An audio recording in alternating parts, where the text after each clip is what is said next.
యేసయ్యా కృప చూపుచున్నావు, వాత్సల్య పూర్ణుడవై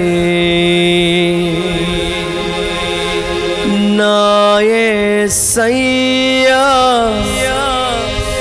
నడిపించుచున్నావు, స్ఫూర్తి ప్రదాతవై.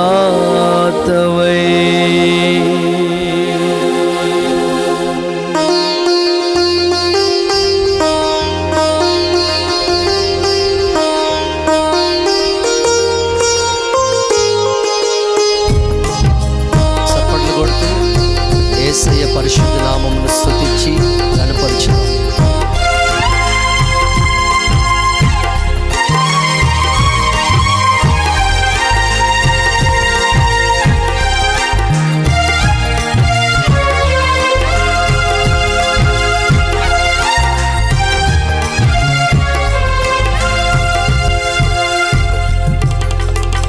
నీతో నా జీవితం సంతోషమే, నీతో నా అనుబంధం మాధుర్యమే.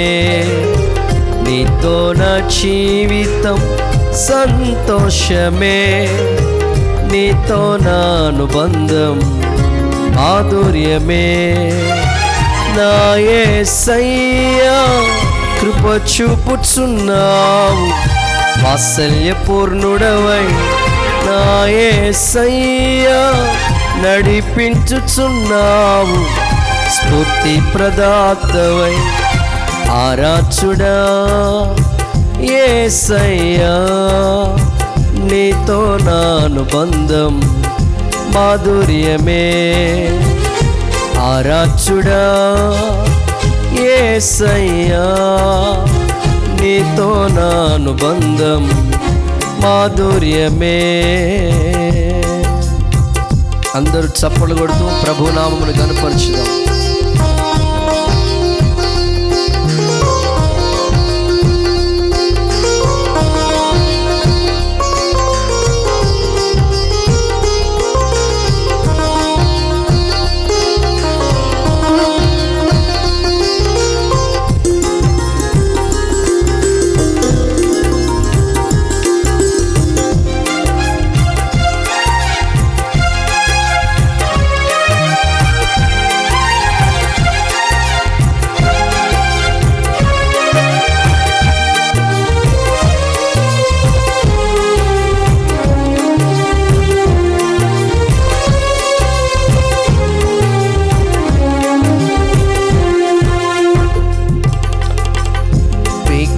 ధ్వని గల మార్గమునందు నన్ను స్నేహించిన నా ప్రియుడవు నీవు.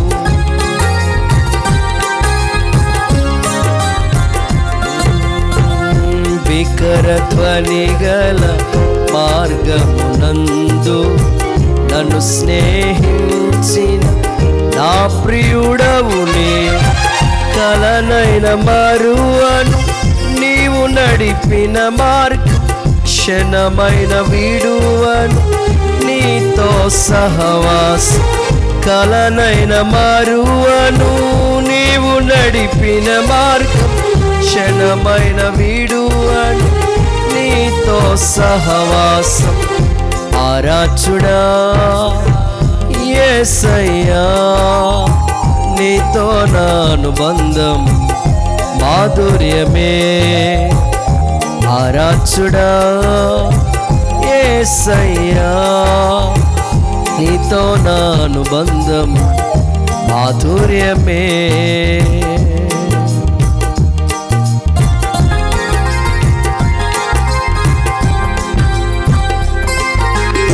మన జీవితంలో సంతోషమైన శ్రమైన మన స్తుతి కీర్తనకి ఆధారం ఆయనే అని స్తుతించు ప్రభునామమును కనపరచుదాం.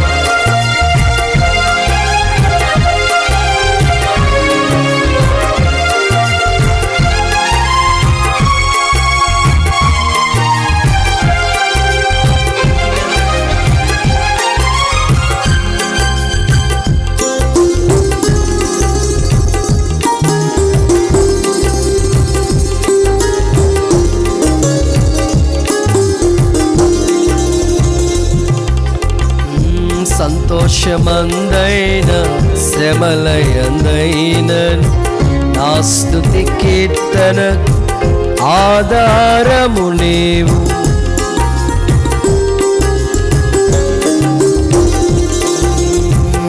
సంతోషమందైన శ్రమలయందైన నా స్తుతి కీర్తనకు ఆధారము నీవు. నిత్యమైన మహిమలో నన్ను నిలుపుటకు శుద్ధ సువర్ణముగా నన్ను మార్చుచున్నావు. నిత్యమైన మహిమలో నన్ను నిలుపుటకు శుద్ధ సువర్ణముగా నన్ను మార్చుచున్నావు. ఆరాచుడా యేసయ్యా, నీతో నా అనుబంధం మాధుర్యమే. ఆరాచుడా యేసయ్యా, నీతో నా అనుబంధం మాధుర్యమే.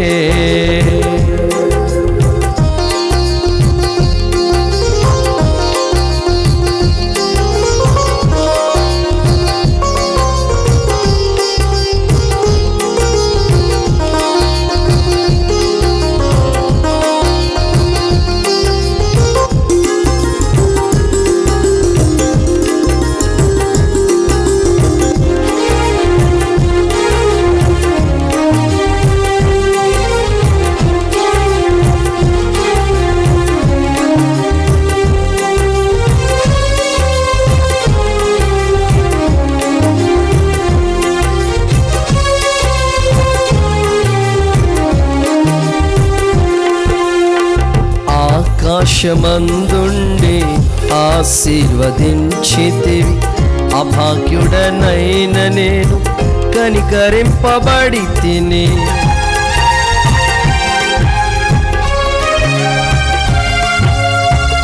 ఆకాశమందుండి ఆశీర్వదించితివి, అభాగ్యుడనైన నేను కనికరింపబడి తిని.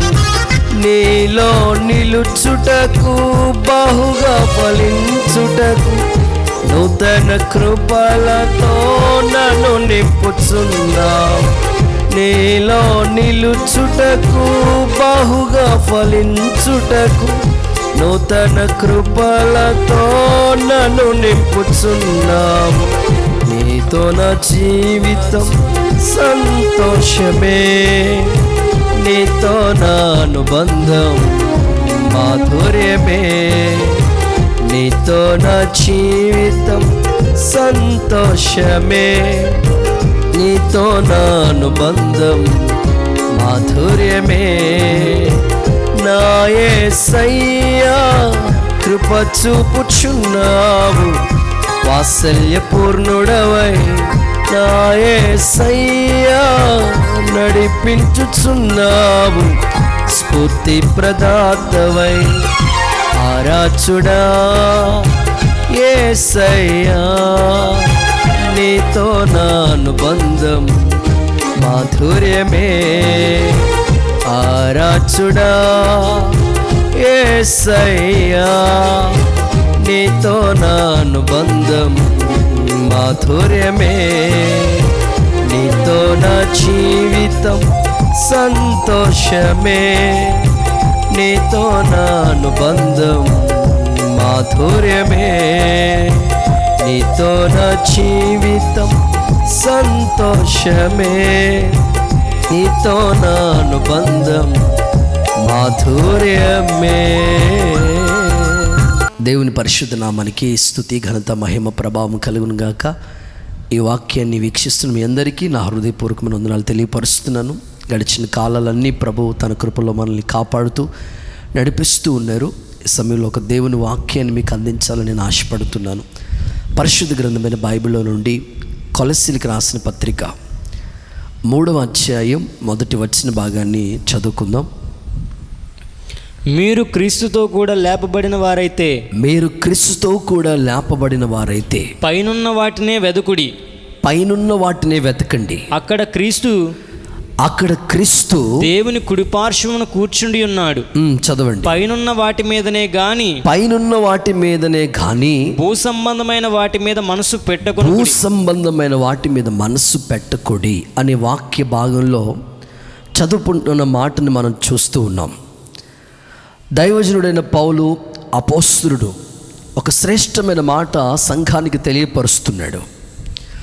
మీరు క్రీస్తు కూడా లేపబడిన వారైతే పైనున్న వాటినే వెతకండి, కానీ భూ సంబంధమైన వాటి మీద మనస్సు నిలపొద్దు అని దేవుని వాక్యంలో దైవజనుడు సంఘానికి ఒక అమూల్యమైన పత్రికలో చెప్తున్న మాటను మనం గమనిస్తూ ఉన్నాం. మీరు క్రీస్తు కూడా లేపబడిన వారైతే ఖచ్చితంగా పైనున్న వాటి మీదనే మీ మనసు నిలపండి, పైనున్న వాటిని మీరు వెతకండి అని దైవ వాక్యం మనకి ఈరోజు స్పష్టంగా చెప్తూ ఉంది. ప్రియులారా, మనం క్రీస్తు కూడా లేపబడిన వారమే. కారణం ఏమిటంటే క్రీస్తు ప్రభుని సిలువ రక్తం, అమూల్యమైన రక్తం చేత మనమందరం కడగబడ్డాం. పాప క్షమాపణ నిమిత్తమై మారు మనసు పొంది బాప్తిసం పొందిన తర్వాత మన పాపాల విషయమై పశ్చాత్తాపడి పాత జీవితం పాతి పెట్టబడి క్రీస్తులో నవజీవన మార్గాలు నడిపించబడుతూ నూతన జీవాన్ని అక్షేత వెలుగులోనికి తీసుకొచ్చిన ఆ అమూల్యమైన జీవం, మనం ఆధ్యాత్మికమైన జీవితానికి నూతన కృపను పొందిన వారమై క్రీస్తుతో కూడా మన జీవం భద్రపరచబడి ఉన్నది. కనుక దేవుని సముఖంలో మనం అందరం కూడా క్రీస్తుతో కూడా లేపబడిన వారము, పాపాల విషయమై పాతి పెట్టబడి క్రీస్తులో క్రొత్త జీవితాన్ని జీవిస్తున్న అనుభవాలు కలిగిన వాళ్ళం. అందుకే దైవ వాక్యం అంటుంది, మీరు క్రీస్తునందు ఉన్నారు కనుక ఎవరైనా క్రీస్తునందు ఉంటే వారు నూతన సృష్టి, పాతవన్నీ కూడా గతించిపోతాయి అని. కనుక మనలో క్రీస్తు యొక్క నవీన స్వభావం, ప్రాచీన స్వభావం పాతి పెట్టబడి క్రీస్తులో జీవిస్తున్న మనలో నవజీవన మార్గాలు నడిపించబడుతున్న మనం నవీన స్వభావాన్ని ధరించుకుని జీవిస్తూ ఉన్నాం. ఇప్పుడు పాత పద్ధతులన్నీ కూడా తొలగిపోయాయి. క్రీస్తు కూడా మనం లేపబడిన నూతన జీవితాన్ని జీవిస్తూ ఉన్నాం మనమందరం. ఇప్పుడు క్రీస్తులో జీవిస్తున్న మనము భూ సంబంధమైన వాటి మీదకి మన మనసు వెళ్ళకూడదు, భూ సంబంధమైన వాటి మీద మన దృష్టి నిలపకూడదు. మనం క్రీస్తు కూడా లేపబడిన వారు కనుక పైనున్న వాటినే వెతకండి అని దైవజనుడు సంఘానికి ఒక అమూల్యమైన మాట తెలియపరుస్తున్నాడు. ప్రియులారా, సాధారణంగా మనుషుల యొక్క జీవిత విధానాన్ని మనం చూస్తూ గమనిస్తూ ఉంటే మనుషులు అనేకమైన వాటిని ఈ భూమి మీద వెతుకుతూ ఉన్న సందర్భాల్ని మనం చూస్తూ ఉన్నాం. ప్రియులారా, మీరు అనేకులు చూడండి, గమనించండి, వాళ్ళు అనేకమైన వాటిని వెతుకుతూ ఉన్నారు. చాలామంది నిరుద్యోగులు ఉద్యోగాల కోసం వెతుకుతూ ఉంటారు.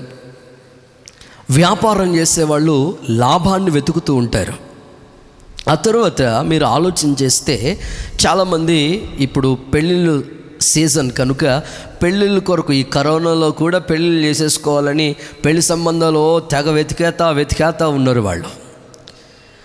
మీరు గమనించండి ప్రియులారా, అనేకమైన వాటిని వెతుకుతున్నారు. రోగంతో బాధపడుతున్నవాడు ఖచ్చితంగా ఏ డాక్టర్ దగ్గరికి వెళితే ఈ రోగం తగ్గుతుంది, ఈ రోగం తగ్గాలని ఏ డాక్టర్ దగ్గరికి వెళితే బాగుంటుందని వాళ్ళు ప్రయత్నం చేస్తూ నిజంగా ప్రియులారా ఆ యొక్క డాక్టర్ని వెతుకుతా ఉన్నారు. మొత్తం మీద వాళ్ళు ఎంత కష్టపడైనా ఆ డాక్టర్ దగ్గరికి వెళ్ళి ట్రీట్మెంట్ చేయించుకున్నారు. ఎందుకయ్యా అంటే వాళ్ళ రోగం తగ్గడం కొరకు. ఇలాగ భూమి మీద అనేకమైన వాటిని వెతికే వాళ్ళు నేటికి సమాజంలో ఎంతోమంది మనకు కనపడుతున్నారు. ఒక రైతుని మీరు చూడండి, ఆ రైతు వ్యవసాయం చేస్తుంటే దాంట్లో ఫలాన్ని వెతుకుతూ ఉంటాడు. కావలి వాడు చూడండి, ఎప్పుడు తెల్లారుతుందా ఇంటికి వెళ్ళిపోవాలని ఉదయం కొరకు ఎదురు చూస్తూ వెతుకుతూ ఉంటాడు. కనుక నా దేవుని సముఖంలో ఈ వాక్యాన్ని వింటున్న మీ వ్యక్తిగత జీవితంలో మనుషులు ఈ భూ సంబంధమైన వాటినే వెతుకుతూ ఉన్నారు, కానీ క్రీస్తు కూడా లేపబడి ఉన్నాము మనమని పైనున్న వాటిని వెతికే అనుభవంలోనికి మనిషి రాలేకపోతున్నాడు. కానీ ఈరోజు దేవుడు నీతో తన వాక్యపు వెలుగులో మాట్లాడుతున్నాడు. మీరు క్రీస్తు కూడా లేపబడిన వారు కనుక భూ సంబంధమైన వాటి మీద మనసు నిలపొద్దు, పైనున్న వాటి మీద మీ దృష్టి నిలపండి, పైనున్న వాటిని మీరు వెతకండి అని దేవాది దేవుని యొక్క వాక్యం మనతో స్పష్టంగా చెప్తూ ఉంది. యేసుక్రీస్తు ప్రభు అనేకమైన ఉపమానాలు చెప్పిన సందర్భాలు మనం బైబిల్ గ్రంథంలో చూస్తాం.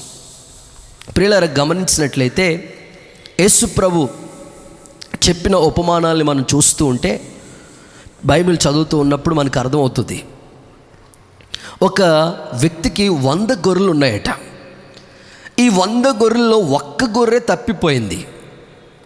తప్పిపోతే 99 చాలా ప్రొటెక్షన్, కాపుదల భద్రంగా ఉన్నాయి. కానీ యేసుక్రీస్తు ప్రభు 99 గొర్రెల్ని ప్రక్కనుంచి తప్పిపోయిన, జారిపోయిన ఆ గొర్రె కోసం వెతుకుతూ ఉన్నారని,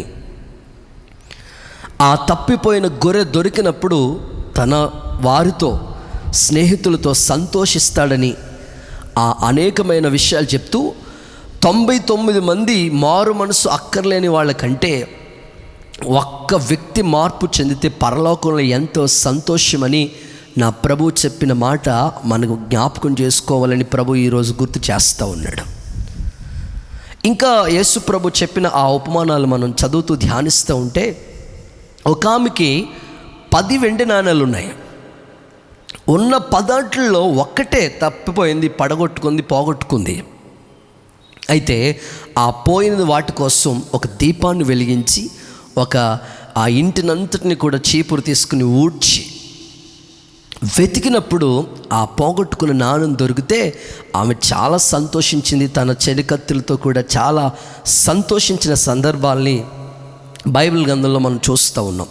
కనుక మన ఆత్మ సంబంధమైన జీవితాల్లో తప్పిపోయిన వాటిని వెతికి మరలా వాటి దొరికినప్పుడు ఎంతో సంతోషించిన సందర్భాలు ప్రభు మనకు జ్ఞాపకం చేస్తున్నాడు. కనుక జీవము కలిగిన దేవుడు ఈరోజు అపోస్తలుడైన పౌలు ద్వారా మనకి చెప్తున్న మాటలు ఏమిటంటే, మీరు క్రీస్తుతో కూడా లేపబడిన వారు కనుక మీరు పైనున్న వాటి మీద మీ దృష్టి నిలపండి, పైనున్న వాటిని మీరు వెతకండి అని దేవుని వాక్యంలో చెప్పబడిన మాటను మనం జ్ఞాపకం చేస్తున్నాం. చాలామంది పోగొట్టుకున్న వస్తువులు వెతుకుతూ ఉంటారు. కొంతమందిని మీరు చూడండి, ఇంటికి తాళం వేస్తూ ఉంటారు. ఎక్కడికో షాపింగ్కి వెళ్ళాలా, లేకపోతే ఏదో పని ఉంది చూసుకుని రావాలా, వెళ్ళారు, వచ్చేసారు. ఇంటికి వచ్చినప్పుడు చూస్తుంటే మొత్తం అంతా వెతికేస్తున్నారు, ఎక్కడ దొరకట్లే. ఏంటంటే ఆ పట్టుకెళ్ళిన, ఆ ఇంటికి వేసిన తాళం ఎక్కడో పోగొట్టుకున్నారు వీళ్ళు. మొత్తం వెతికింది ఎక్కడ దొరకట్లేదు. చీరాబోసి చూస్తే అక్కడ బండి పౌచ్ ఉంటుంది కదండి, దాంట్లో ఉంది.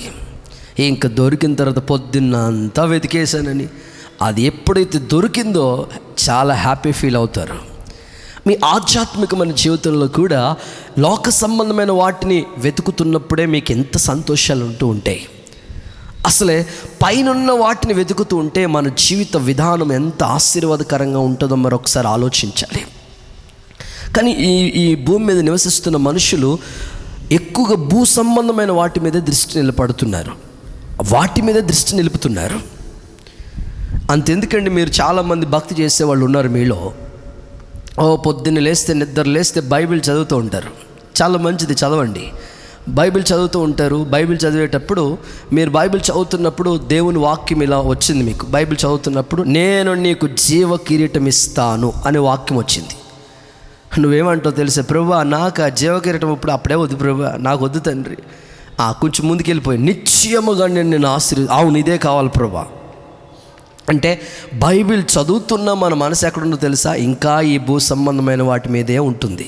ఆశీర్వాదాలు కావాలి, అవి కావాలి, ఇవి కావాలని భూ సంబంధమైన వాటి మీద దృష్టి నిలుపుతున్నాం. కానీ పరసంబంధమైన దేవుని సముఖంలో పైనుండి ఆ పైనున్న వాటిని వెతికే మనసు మనుషులకు రావటం లేదు. కనుక దేవుని బిడ్డలమైన మనం ఆలోచిద్దాం. ఈరోజు దేవుడు మనతో మాట్లాడుచున్నాడు. పైనున్న వాటి మీదే మీరు దృష్టి నిలపండి. మీరు గమనించండి, పడవ నీటిలోనే ఉంటుంది, కానీ పొరపాటును కూడా ఆ పడవలోనికి నీళ్లు రావు. విత్తనం మట్టిలోనే ఉంటుంది, కానీ ఆ విత్తనం లోపలికి మట్టి వెళ్ళదు. అలాగే క్రైస్తవులు, దేవుని బిడ్డలు భూ సంబంధమైన ఈ లోకంలో, ఈ భూమి మీద నివసిస్తున్న భూ సంబంధమైన వాటి మీద మన మనస్సు, మన దృష్టి నిలపకూడదు, కానీ పైనున్న వాటి మీదే మన దృష్టి నిలపాలని ప్రభు కోరుకుంటున్నాడు. కనుక ఈరోజు దేవుని వాక్యం చెప్తుంది, మీరు క్రీస్తుతో కూడా లేపబడిన వారు కనుక పైనున్న వాటిని వెతకండి అని. అయితే ఈరోజు ప్రత్యేకించి పైనున్న వాటిని వెతకండి అని ప్రభు చెప్తున్నారు. పైన ఏముంది? మీరు అంటారు, పాస్టర్ గారు కనిపించట్లేదా? పైన ఆకాశం ఉంది, సూర్యుడు ఉన్నాడు, చంద్రుడు, నక్షత్రాలు ఉన్నాయి అంటారు. ఈ భౌతిక సంబంధమైన విషయాల గురించి నేను మాట్లాడట్లేదు, ఆత్మ సంబంధమైన విషయాల గురించి మీకు తెలియపరచాలని నేను ఆశపడుతున్నాను. పైనున్న వాటిని వెతకండి, పైన ఏముంది అని అడిగితే బైబిల్ గ్రంథంలోంచి ఒక 3 సంగతులు మీకు చెప్పాలని నేను ఆశపడుతున్నాను.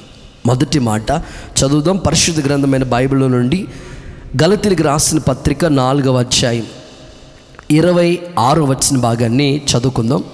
అయితే పైనున్న యెరూషలేము స్వతంత్రంగా ఉన్నది, అది మనకు తల్లి అని రాయబడి ఉంది. ప్రియులారా, పైన ఉన్న వాటిని వెతకండి, పైన ఏమున్నది అని అడిగితే దేవుని వాక్యం అంటుంది, మొదటి మాట నూతన యెరూషలేము పట్టణం. ఒక మాటలో చెప్పాలంటే దేవుని వాక్యం చెప్తుంది, పైన ఉన్న వాటిని మీరు వెతకండి, పైన ఏముంది అని అంటే నూతన యెరూషలేం, పైన యెరూషలేం మీకు తల్లి. అందుకే దేవుని వాక్యంలో కూడా, దైవ వాక్యం మనం చదువుతూ ఉన్నప్పుడు ఇలా రాయబడిన మాటలు మనం చూస్తాం. మన పౌరస్థితి పరలోకమందు ఉన్నది అని రాయబడి ఉంది. ఇంకా దేవుని వాక్యంలో దైవజనుడైన పౌలు ఏమంటారంటే, నిలువరమైన పట్టణం మనకి ఇక్కడ లేదు, ఉండబోయే దానికోసం మనం ఎదురు చూస్తూ ఉన్నాము అని దేవుని వాక్యం అంటుంది. మన ప్రభు అయిన యేసుక్రీస్తు కూడా ఈ భూమి మీద సంచరించినప్పుడు ఆయన చెప్పిన మాటలు ఏమన్నారంటే, నా తండ్రి ఇంట అనేకమైన నివాస స్థలములు కలవు, లేని ఎడల నేను మీకు చెప్తాను, నేనుండు స్థలంలో మీరు కూడా ఉండులాగున నేను వెళుతున్నాను, మీ కొరకు అక్కడ స్థలం సిద్ధపరిచాను, నేనుండే స్థలంలో మిమ్మల్ని కూడా అక్కడ కూర్చోబెడతానని సాక్షాత్తు యేసుక్రీస్తు ప్రభు ఈ భూమి మీద సంచరించినప్పుడు చెప్పిన మాటలు పరిశుద్ధ గ్రంథమైన బైబిల్లో మనం ధ్యానిస్తూ ఉన్నాం. కనుక పైన ఏముందంటే పరలోక రాజ్యము, నూతన యెరూషలేము పట్టణం ఉంది. ఆ రాజ్యాన్ని మనం వెతుకాలి. ఈ భూ సంబంధమైన వాటి మీద మన మనసు నిలపకుండా పైనున్న ఆ యొక్క పరలోక రాజ్యాన్ని గురించి, నూతన యెరూషలేం పట్టణాన్ని గురించిన మనసు మనం ఖచ్చితంగా నిలపాలని ప్రభు కోరుకుంటున్నాడు.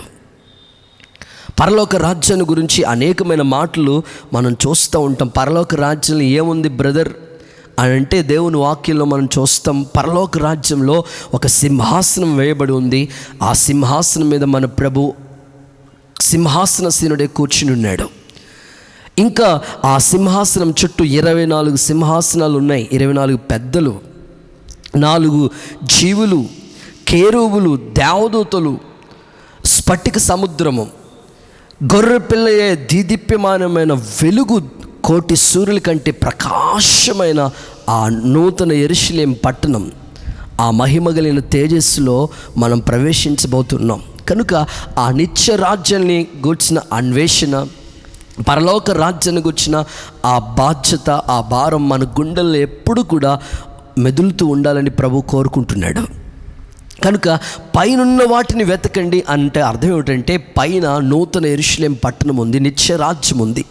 ఆ రాజ్యంలో మనం ప్రవేశించటానికి కావలసిన ఒక సిద్ధపాటు ఈ భూమి మీద ఉండగానే మనం జీవించాలని, ఆ యొక్క రాజ్యాన్ని గురించిన ఆలోచన మనం కలిగి ఉండాలని దేవుడు ఈ రోజున ఆయన వాక్యపు వెలుగులో మనందరితో మాట్లాడుచున్నాడు. ప్రియులారా, దేవుని వాక్యాన్ని మనం చదువుతూ ధ్యానిస్తూ ఉన్నప్పుడు పైనున్న ఆ యొక్క యెరూషలేమును గురించిన ఆ అమూల్యమైన సత్యాలు మనం గ్రహిస్తూ ఉండాలి.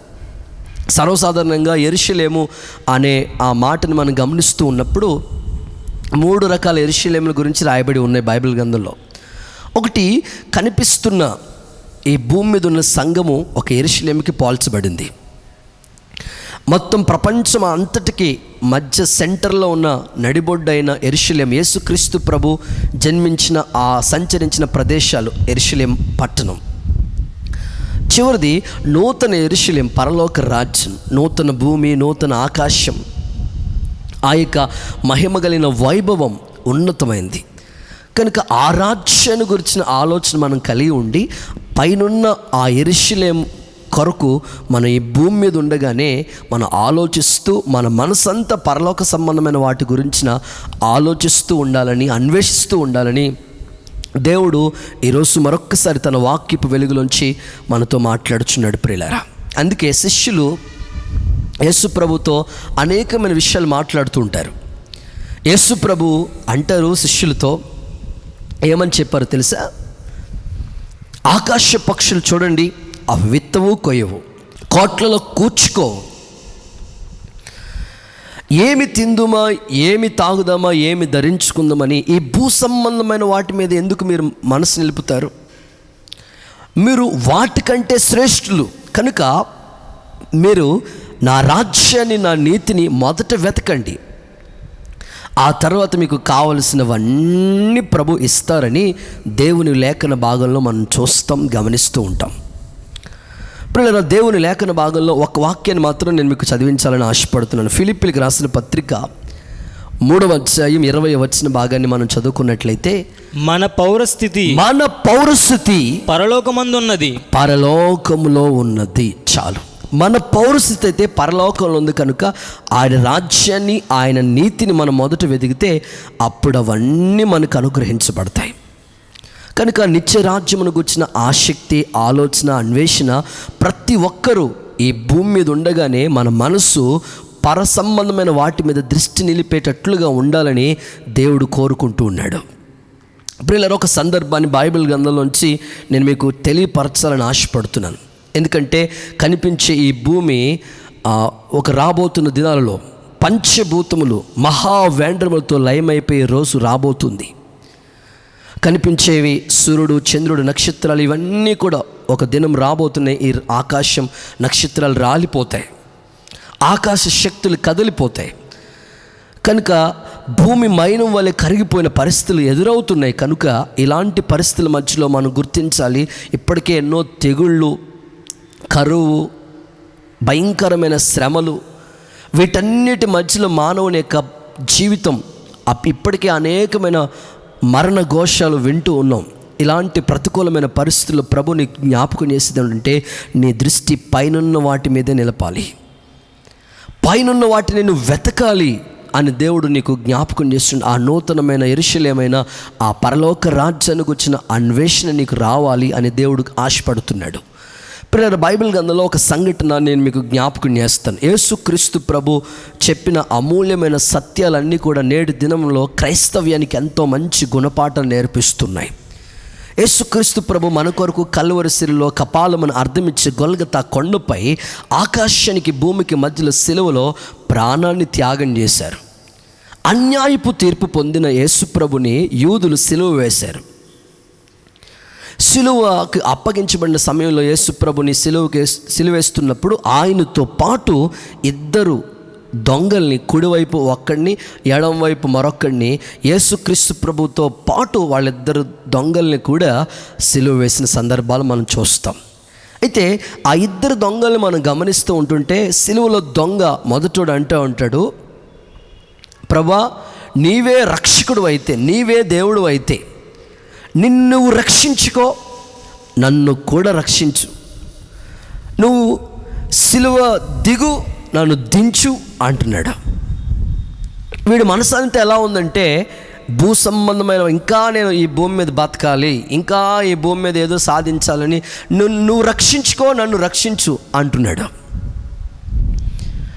నువ్వు దేవుడు అయితే అంటున్నాడు. చాలామంది ఇలా అంటుంటారు, నువ్వు నిజంగా దేవుడు అయితే ఈ పని చేయి, మా ఇంటి పక్కోళ్ళకి మాకు పెద్ద గొడవ అయిపోయింది, వాళ్ళు కాలు ఎరగొట్టే, చేతి ఎరగొట్టే, నువ్వు దేవుడు అయితే అని భూ సంబంధమైన వాటి గురించి ఆలోచిస్తూ ఉంటారు. ఈ సిలువలో దొంగ, మొదటి దొంగ అలాగే నువ్వు రక్షించుకో, మమ్మల్ని రక్షించు, నన్ను రక్షించు అంటున్నాడు. రెండో దొంగ ఏమంటున్నాడు తెలుసా? నీ రాజ్యంలోనికి వచ్చినప్పుడు నన్ను జ్ఞాపకం చేసుకో అయ్యా.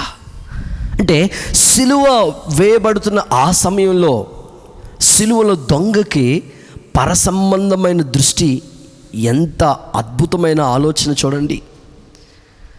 పరిశుద్ధాత్ముడు నాకెందుకు ఈ విషయాన్ని జ్ఞాపకం చేశాడు. ఆ దొంగ అడుగుతున్నాడు, నీవు రాజ్యంతో వచ్చినప్పుడు నన్ను జ్ఞాపకం చేసుకో, నీ రాజ్యంలో నన్ను జ్ఞాపకం చేసుకో అంటే వెంటనే దేవుడు అంటాడు, నేడు నీవు నాతో కూడా పరదేశంలో ఉంటావు అన్నాడు ప్రభు. మీకు ఆ వాక్యాలు బైబిల్ గ్రంథంలో చదివిస్తాను. లూకాసు వార్త 23వ అధ్యాయం 42-43 వచనాలు ఒకసారి చదవండి. ఆయనను చూచి యేసు యేసు నీవు నీ రాజ్యంలోనికి వచ్చినప్పుడు నన్ను జ్ఞాపకం చేసుకో అంటున్నాడు. అందుకు ఆయన ప్రభు చెప్తున్నాడు, నేడు నీవు నాతో కూడా పరదేశిలో ఉంటావని నిశ్చయముగా నీతో చెప్తున్నాను. చూడండి, ఇద్దరు దొంగలకి వ్యత్యాసాన్ని మీరు గమనిస్తే, ఒకడేమో భూ సంబంధమైన వాటి మీద మనసు నిలిపాడు, ఒకడేమో పర సంబంధమైన వాటిని గురించి అన్వేషణ కలిగి ఆలోచిస్తూ దేవుని మీద దృష్టి నిలిపి నీవు నన్ను జ్ఞాపకం చేసుకో అయ్యా అంటున్నాడు. వెంటనే దేవుడు చెప్పాడు, నీవు నేడే నాతో కూడా పరదేశంలో ఉంటావు. ఎంత అద్భుతమైన మాట. కనుక ఈరోజు మనకి ప్రభు నేర్పించే పాఠం ఏమిటంటే, ప్రాణాలు కోల్పోతున్న సమయంలో మనిషి దేవుణ్ణి ఆశ్రయిస్తున్న ఈ దినాలలో పరసంబంధమైన వాటి మీద దృష్టి నిలపాలి అనేది ఈ సిలువలో ఉన్న దొంగ మనకి నేర్పిస్తున్నాడండి. కనుక ఆత్మీయులందరూ ఇంకా రక్షించబడిన, బాప్తిసం పొందిన, ప్రభు బలలో పాలిభాగస్సులు అవుతున్న, ప్రభు కార్యాల పట్ల ఆసక్తి నిలుపుతున్నా, ఇంకా ఏదో ఈ భూమి మీద ఏదో సాధించాలి, ఏదో సంపాదించాలి అని భూ సంబంధమైన వాటి మీద దృష్టి నిలుపుతున్నారు. కానీ పరసంబంధమైన వాటి మీద, ఈ లోకం అశాశ్వతమైనది, లోకము దాని ఆశలు గతించిపోతూ ఉన్నాయి, దేవుని చిత్తాన్ని జరిగించేవాడు నిరంతరం నిలుస్తాడని దేవుని వాక్యం అంటుండగా, ఇంకా భూ సంబంధమైన వాటి మీద దృష్టి నీకు ఇంకా ఎంతకాలం చెప్పు. కనుక ఇప్పటికే ప్రభు చెప్పినవన్నీ కూడా నెరవేర్చబడుతున్నాయి. కనుక ఈ భూ సంబంధమైన వాటి మీద దృష్టి నిలపక పరసంబంధమైన ఆ పరలోక రాజ్యం వైపు, ఆ నూతన యెరూషలేం పట్టణం వైపు నీ కనుదృష్టి ఉండాలని దేవుడు ఆశపడుతున్నాడు. వాటి మీదనే నీ మనస్సు దృష్టి నిలపాలని ప్రభు కోరుకుంటున్నాడు. కనుక ఈ వాక్యపు వెలుగులను ఆలోచించు, అన్వేషించు. సిలువలో పలికిన ఆ రెండవ దొంగ ఎలాగైతే పరసంబంధమైన వాటి మీద దృష్టి నిలిపాడో, అలాగే నీవు కూడా దృష్టి నిలపాలని ఒక సేవకునిగా నేను ఆశపడుతున్నాను. ప్రియులారా, మీరు గమనించండి, యేసుప్రభు అంటారు, నా రాజ్యం లోక సంబంధమైనది కాదు. పిలాతు దగ్గర యేసుప్రభుని నిలబెట్టినప్పుడు యేసుప్రభుని పిలాతు అంటాడు, నువ్వు రాజువా? అవునయ్యా, నువ్వు అన్నట్లే నేను రాజుని. నా రాజ్యం లోక సంబంధమైనది కాదని ముందుగానే ప్రభు చెప్పాడు. కనుక మనం ఆయన రాజ్యం లోక సంబంధమైనది కాదు. పిలాతు గుర్తించాడు, ఆయన రాజు, ఆయనకు రాజ్యం ఉంది. కనుక ఈరోజు కూడా ఎంతోమంది ప్రభు వైపుకు త్రిప్పబడుతున్న ఈ దినంలో మీరు ఇంకా లోక సంబంధుల వల్లే ఉండొద్దు. లోకము దాని ఆశలు గతించిపోతున్న ఈ దినాలలో ప్రభువుని మనం వెతుకుదాం. పైనున్న వాటిని మనం వెతకటానికి మనం దృష్టిని, మన మనస్సును నిలుపుకుందామని ప్రభు ఈ రోజున తన వాక్యపు వెలుగులో మనందరితో మాట్లాడుచున్నాడు. ప్రియరా, మీరు ఎప్పుడైనా గమనిస్తూ ఉంటారు, చూస్తూ ఉంటారు, బ్లాక్ క్వీన్, నల్లరాణి పంది తన జీవితంలో ఎప్పుడు పైకి చూసిన సందర్భాలు మనకు కనపడవు. గ్రామాల్లో, ప్రాంతాల్లో మీరు చూస్తూ ఉంటారు, రోడ్ల మీద తిరిగే పందులు మీరు గమనిస్తూ ఉంటుంటే పొరపాటును కూడా తన జీవితంలో ఎప్పుడు పైకి చూసిన సందర్భాలు మనం చూడలేం. మరి ఎప్పుడు పైకి చూస్తే బ్రదర్ ఆ పంది అని అంటే, ఆ పందిని నలుగురు కుర్రోళ్ళు పట్టుకుంటారు, కాళ్ళు చేతులు కట్టేసి దాన్ని చంపే ఆ సమయంలో దాన్ని జాగ్రత్తగా తీసుకెళ్ళి ఆ సైకిల్ మీద కట్టి తీసుకుని వెళ్తూ ఉంటారన్నమాట. ఓ చోటని గట్టిగా పట్టేసుకుని 4 చేతులు, 4 ఈ కాళ్ళు చేతులు ఇవన్నీ కట్టేసి, 4 కాళ్ళు కూడా మొత్తం కట్టేసి దాన్ని ఆ యొక్క సైకిల్ మీద కానీ బండి మీద కానీ తీసుకుని ఇలాగ అప్పటి వరకు ఇలా ఉన్న పందిని ఇలా బోర్లు నిలబెట్టి తీసుకుని వెళ్తుంటారన్నమాట. ఆకాశం ఎలా ఉందో చూడని అప్పుడు అనుకుంటుంది అన్నమాట పంది, అయ్యో ఎప్పుడు చూడలేదు జీవితంలో, పైన ఆకాశం ఉందా, అయ్యో నక్షత్రాలు కూడా ఉన్నాయి, సూర్యుడు కూడా కనపడుతున్నాడు అని అనుకుంటా. తన జీవితంలో ఎప్పుడు పై చూపు లేదు పందికి. కానీ చనిపోతున్న ఆఖరి సమయంలో అప్పుడు చూసింది పైకి. కానీ చాలామంది ఇలాగే భూ సంబంధమైన ఏదో సాధించాలి, ఏదో సంపాదించుకోవాలి, ఏదో కట్టాలి, ఏదో చెయ్యాలి అని 4 రాళ్ళు వెనక్కేసుకోవాలని ఈ భూ సంబంధమైన వాటి మీద దృష్టి ఉంటుంది. కానీ అరే, పరసంబంధమైన వాటి మీద దేవుడు దృష్టి నిలపమన్నాడు కదా. పైన నూతన యెరూషలేము పట్టణం ఉంది కదా, ఆ రాజ్యంలో మనం ప్రవేశించాలి, ఆ రాజ్యం గురించిన అన్వేషణ మనకు ఉండాలని భావించే వాళ్ళ సంఖ్య చాలా తక్కువగా ఉంది. మీరు బైబిల్ గ్రంథంలో చూసి చదువుతూ ధ్యానిస్తూ ఉంటుంటే చాలామంది యొక్క వ్యక్తిత్వం, ఆత్మీయత బైబిల్లో మనకు కనబడుతుంది. అరిమత యోసేపు జీవితం మీరు చదువుకోండి. యూదుల్లో ఒక సభ్యుడు, యేసుక్రీస్తు ప్రభు యొక్క రహస్య శిష్యుడు ఈ అరిమత యోసేపు. ఇతడు నిజంగా సజ్జనుడండి, చాలా మంచోడు, నీతిమంతుడండి. దేవుని కోసం యేసు ప్రభు యొక్క శిలువ త్యాగం అయిన తర్వాత, మరణించిన తర్వాత ఆయన దేహం కొరకు ఎంతోమంది శిష్యులు ఉన్నారు, కానీ ఎవ్వరు ముందుకు రాకపోతే యేసు ప్రభు యొక్క దేహము కొరకు ఈ అరిమత యోసేపు వెంటనే పిలాతు దగ్గరికి వెళ్ళి, అయ్యా నాకు యేసుక్రీస్తు ప్రభు యొక్క దేహం కావాలని తీసుకుని తెచ్చి సమాధిలో పెట్టిన సందర్భాలు మనం చూస్తాం. ఆయన ఆ దేహము కొరకు తెగించాడు. అందుకే సంఘమే ఆయన శరీరం కనుక సంఘం కొరకు అరిమత యోసేపులాగా తెగించే వాళ్ళు నేటి దినంలో కావాలి. అంత మాత్రమే కాదు, ఆయన యొక్క మనస్సు, ఆయన దృష్టి, అరిమత యోసేపు యొక్క ఆలోచన అంతా ఎలా ఉందో తెలుసండి. ఆయన దేవుని రాజ్యం కొరకు ఎదురు చూస్తూ, కనిపెడుతూ, ఆకాంక్షిస్తూ, ఆలోచిస్తూ ఉన్నట్లుగా బైబిల్ గ్రంథంలో అతన్ని గురించిన విషయాలు రాయబడి ఉన్నాయి. ఒక రహస్యంగా భక్తి చేసే శిష్యుడికి దేవుని రాజ్యం గురించి అంత ఆలోచన వస్తే, బహిరంగంగా భక్తి చేస్తున్న మనకి, ఎప్పటి నుంచో పుట్టుకతో క్రైస్తవులు అని పిలువబడుతున్న మీకు దేవుని రాజ్యం గురించిన ఆలోచన, అన్వేషణ ఇంకెంత కావాలి చెప్పండి. మీరు కావాలంటే బైబిల్ గ్రంథంలో చూసినట్లయితే ఆ మాటలు ఇలా రాయబడి ఉన్నాయి, మీరు ఒకసారి గమనించండి. దేవుని వాక్యంలో మీకు చదవాలని నేను ఆశపడుతున్నాను. యోహాను సువార్త 18వ అధ్యాయము 36వ వచనంలో, నా రాజ్యము లోక సంబంధమైనది కాదు అని రాయబడి ఉంది.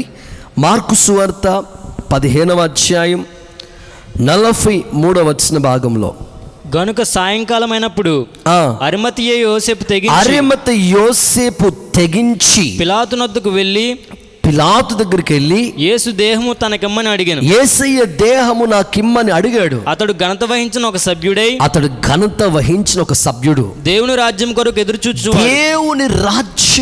ఎదురు చూస్తూ ఉన్నాడంటే, ఒక్క రహస్యంగా భక్తి చేసే ఈ శిష్యుడికి దేవుని రాజ్యం పట్ల అంత ఆసక్తిగా ఉంది. చాలామంది రహస్య క్రైస్తవులు ఎందరో ఉన్నారు. ఎవరికి తెలియకుండా గుట్టుగా భక్తి చేసేవాళ్ళు, ఇంట్లోనే భక్తి చేసేవాళ్ళు, మందిరాలకు వెళ్ళకుండా ఇంట్లోనే భక్తి చేసే రహస్య క్రైస్తవులు ఎందరో మన ఎదుట కనపడతారు. వాళ్ళకి దేవుని రాజ్యానికి వచ్చిన ఆశ, అన్వేషణ చాలా ఎక్కువగా ఉంది. మరి అన్నీ తెలిసిన నీకు ఇంకెంత దైవ భక్తి పట్ల అత్యాసక్తి కలగాలి, దేవుని రాజ్యం పట్ల ఇంకెంత ఆశ కలగాలి.